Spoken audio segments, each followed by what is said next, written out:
শ্রীমদ্ ভগবদ্গীতার ২য় অধ্যায়ের প্রতিটা শ্লোকের মধ্যে ভগবান শ্রীকৃষ্ণ অর্জুনকে দুটি কথা বারবার স্মরণ করিয়ে দিতে, তুমি শোক করো না, আর তুমি যে কর্তব্য করছো সেটাই তোমার ধর্ম, তুমি তোমার কর্তব্য কর্ম থেকে বিরত হও না। এই দুটি কথা বারবার তিনি অর্জুনকে বোঝাতে চেয়েছেন। মানুষের জীবনের অবনতি প্রধান কারণ হচ্ছে শোকাগ্রস্ত হওয়া।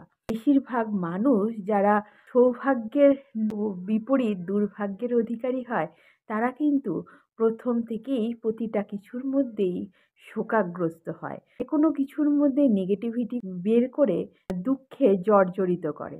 শিশু জন্মানোর পর থেকেই যে ঘরে জন্মগ্রহণ করেছে, দেখা যায় সে যেখানে বড় হচ্ছে সে তার নিজের কর্ম অনুযায়ী পছন্দ করেছে বলেই সেই ঘরে তার জন্ম হয়েছে এবং তার ডেস্টিনি তাকে ওইখানেই পাঠিয়েছে। কিন্তু দেখা যায় যে সে শোক করছে যে এর থেকে ভালো জায়গায় জন্ম হলে আরও ভালো কিছু ভবিষ্যৎ তার জন্য ওয়েট করত, এবং এই শোক করে করে সে তার নিজের জীবনে কিছু নেগেটিভিটি নিয়ে আসে। এরকম জীবনের প্রতিটা ক্ষেত্রেই মানুষ যে পরিস্থিতির মধ্যে থাকে ভাবে যে এই পরিস্থিতিটা তার জন্য উপযুক্ত নয়, সে আরও কিছু ভালো পরিস্থিতির পেতে পারত, সেটা ভেবে সে শোকগ্রস্ত হয়। মানে না পাওয়ার জন্য একটা হতাশা, দুঃখ মনে সবসময় কাজ করে। তাই আমাদের সমাজে দু ধরনের মানুষ আমরা সবসময় দেখতে পাই।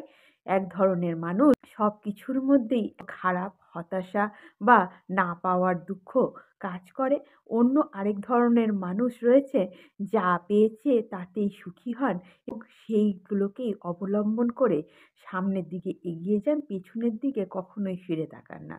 আর কলিযুগের তো বৈশিষ্ট্য এটাই হতে চলেছে। ভগবান শ্রীকৃষ্ণ সেটা জানতেন, তাই হয়তো শ্রীমদ্ ভগবদ্গীতায় অর্জুনকে তিনি বারবার অ্যালার্ট করেছেন শোকাক্রান্ত না হতে, শোকগ্রস্ত না হতে। আমাদের কর্ম অনুযায়ী আমাদের কর্তব্যগুলো স্থির হয়, সেই কর্তব্যগুলো থেকে আমরা কখনোই নিজেদেরকে বিরত রাখতে পারি না।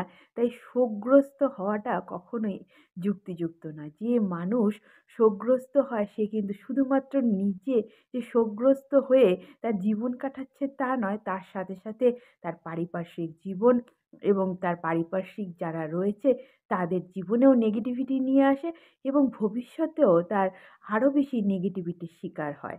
শোকগ্রস্ত হবার ফলই হচ্ছে এগুলো, দুঃখ নয়। যা পেয়েছেন তার মধ্যেই কিছু পজিটিভিটি খুঁজে বের করুন, দেখবেন জীবনের সংজ্ঞাটাই পাল্টে গেছে।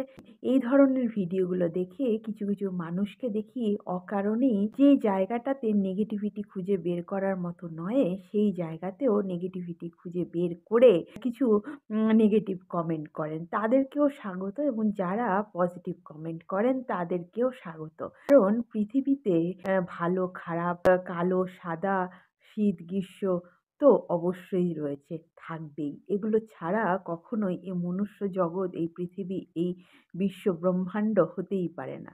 তবুও এই ভিডিওর উদ্দেশ্য হচ্ছে মানুষের মধ্যে কিছু পজিটিভিটি ছড়িয়ে দেওয়া। তাই ভগবান শ্রীকৃষ্ণের কথা মনে করে দিয়েই আরেকবার বলবো যে জীবনে যা পেয়েছেন তার মধ্যে থেকে কিছু আনন্দ খুঁজে বের করুন, যে আনন্দটা আপনাকে অক্সিজেন দেবে ভবিষ্যতে সফল হওয়ার জন্য।